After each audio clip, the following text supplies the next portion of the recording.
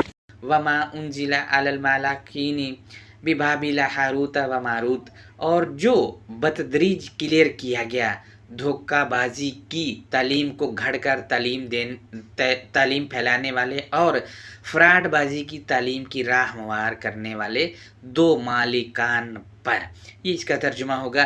یہ بالکل ایسے ہی ہے جیسے ایک دین فروش جس نے الکتاب کو پیٹھ پیچھے ڈال رکھا ہو اور پھر دوسری کتب کی تعلیم دیتا ہے، اور ماروت وہ ہے جو اس کے لیے راہ ہموار کرتا ہے، اس پہ پیسہ لگاتا ہے۔ وہ میں یہ مثال دے رہا ہوں۔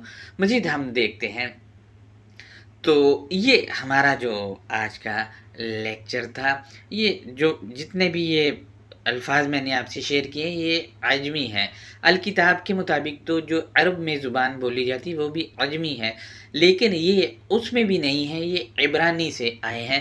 اب دیکھیں میں نے 3 لیکچروں میں آپ سے جتنے بھی اسم شیئر کیے ہیں اس میں تقریباً 92% جو ہیں وہ عبرانی کے اسم ہیں، اور ہمارے ہاں یہ دعویٰ کیا جاتا ہے قرآن عربی زبان میں ہے۔ اندازہ لگیں وجہ کیا ہے؟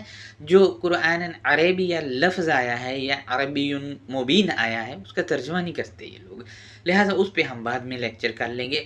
اب ہمارا اگلا لیکچر جو اسی سے ریلیٹڈ ہے، ہم آپ سے یہ شیئر کریں گے کہ الکتاب میں جن اسموں کے ہم نے آپ سے معنی شیئر کیے ہیں ان کا مقام کیا ہے، ان میں سے کس کے پاس صرف رسول کا عہدہ ہے اور کس کے پاس صرف نبی کا عہدہ ہے اور کس کے پاس یہ دونوں ہی ہیں، لہٰذا وہ ہم آپ سے شیئر کریں گے۔ اور ان میں اسم مفرد کون سا ہے وہ بھی آپ سے ہم شیئر کریں گے، اور کون سا اسم کون سے والے کی صفت ہے وہ بھی ہم آپ سے شیئر کریں گے، اور آپ سے یہ بھی شیئر کریں گے کہ جن کو ہمارے ہاں بیٹا بنایا جاتا ہے وہ ہے بھی یا نہیں ہے۔ یہ ساری چیزیں ہم آپ سے آئندہ لیکچر میں شیئر کریں گے، اور وہ ہمارا اس سلسلے کا آخری لیکچر ہوگا۔ اللہ حافظ، اپنا بہت زیادہ خیال رکھیے۔